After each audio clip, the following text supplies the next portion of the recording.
Hello and welcome back to Khel now TV. स्वागत है आप सबका एक और पीकेएल 11 के प्रीव्यू सीरीज वाले वीडियो में।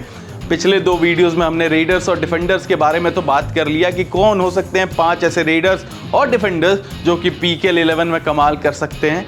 आज की वीडियो में हम बात करेंगे ऑलराउंडर्स के ऊपर, और ऑलराउंडर्स की जब चर्चा कर रहे हैं तो उसमें तो बहुत बड़े बड़े नाम हैं और बहुत बड़े बड़े नाम को बहुत बड़े बड़े पर्स में पैसे भी मिले हैं।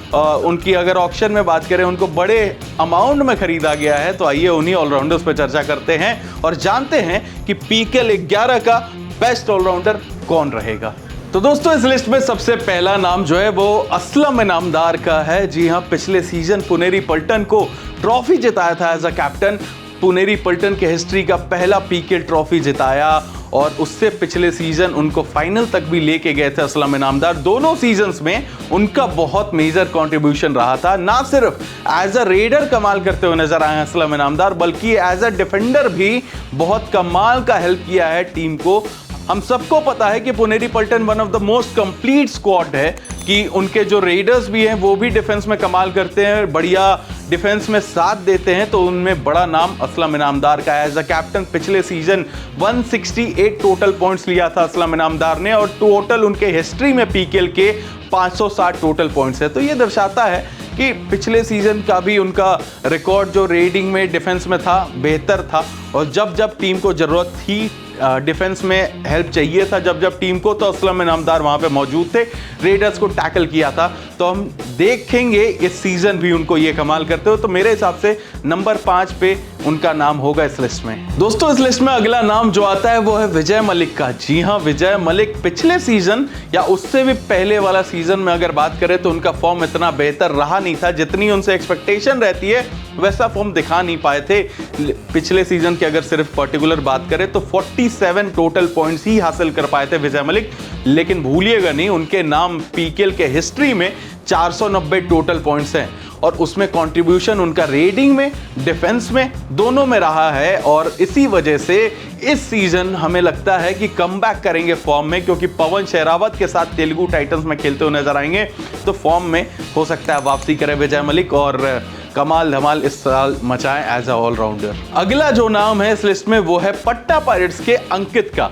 पिछले सीजन आए थे एनवाईपी के तौर पे, लेकिन क्या परफॉर्मेंस दिए थे। 66 टोटल पॉइंट उन्होंने पिछले सीजन हासिल किया था और सबको इंप्रेस किया था। बहुत सारे कबड्डी एक्सपर्ट की निगाहें उन पे पड़ गई थी कि अच्छा, ये भी एक उभरता हुआ सितारा है। और इस सीजन तो डेफिनेटली अंकित स्टार्टिंग 7 में रहेंगे ही पटना पायरेट्स के।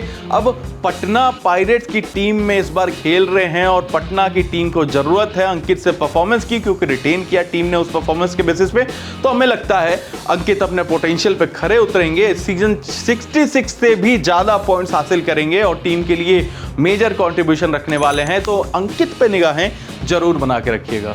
अगला नाम जो इस लिस्ट में है वो है ईरानियन आमिर मोहम्मद जफर दानिश का। जी हाँ, 148 टोटल पॉइंट्स उन्होंने पिछले सीजन हासिल किए। एनवाईपी के तौर पे वो भी आए थे, फॉरेनर एनवाईपी थे तो उस तौर पे आए थे, लेकिन उससे पहले उनकी झलकियां हमें दिख गई थी जूनियर कबड्डी वर्ल्ड कप में, और उसके बाद Asian kabaddi championship, Asian games में अगर आप फॉलो कर रहे होंगे तो उनकी झलकियां दिख गई थी। उसी परफॉर्मेंस के बेसिस पे उनको खरीदा गया वहां पे यू मुंबा की टीम ने, और यू मुंबा ने सीजन रिटेन भी किया है क्योंकि उनको भरोसा था। और जिस तरीके का पहले सीजन में ही परफॉर्मेंस है, 148 टोटल पॉइंट पहले सीजन में अच्छी कंट्रीब्यूशन है। हालांकि ज्यादा रेडिंग के साइड में वो पॉइंट हासिल किए थे पिछले सीजन।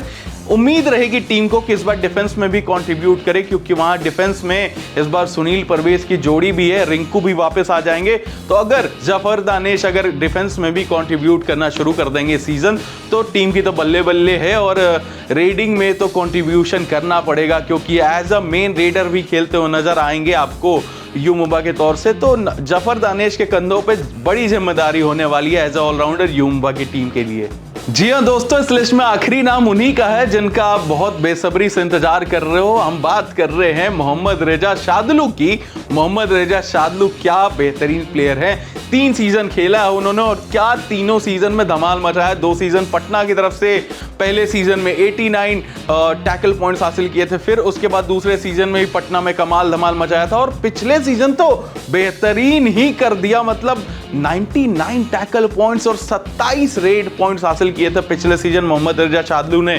तो आपको पता ही है 3 सीजन के अंदर 309 टोटल पॉइंट्स अगर हासिल कर रहा है कोई खिलाड़ी तो भाई वो तो अनमैचेबल लेवल पे है इस वक्त, उसकी फॉर्म तो टॉप नॉच है। इसीलिए हरियाणा स्टीलर्स ने उनको 2.07 करोड़ में अपनी टीम में शामिल किया है और डिफेंस को लीड करते हुए नजर आएंगे इस बार मोहम्मद रजा शादलू। हालांकि वहां राहुल सेठपाल हैं, जयदीप हैं, लेकिन फॉर्म के बेसिस पे अगर देखा जाए तो मोहम्मद रजा शादलू से बेहतर कोई नहीं है फिलहाल। पूरे पीकेएल में अगर बात करें तो वो डिफेंस को लीड करते हुए नजर आएंगे। हरियाणा के उनके कंधों पर जिम्मेदारी होगी कि रेडिंग में भी कंट्रीब्यूट करें, क्योंकि वहां शिवम पटारे और विनय के दम पे पहुंच तो गई थी टीम फाइनल तक पिछले सीजन, लेकिन शायद बाकी टीम्स को भी पता चल जाएगा ये स्ट्रैटेजी कि सिर्फ इनके पास 2 अच्छे रेडर हैं। मैं ये नहीं कह रहा हूँ रेडर नहीं है, बट अच्छे रेडर के तौर पे यही 2 रेडर हैं, तो शायद टीमें स्ट्रैटेजी बना के आए उसके खिलाफ और उसमें तुरुप का इक्का साबित हो सकते हैं।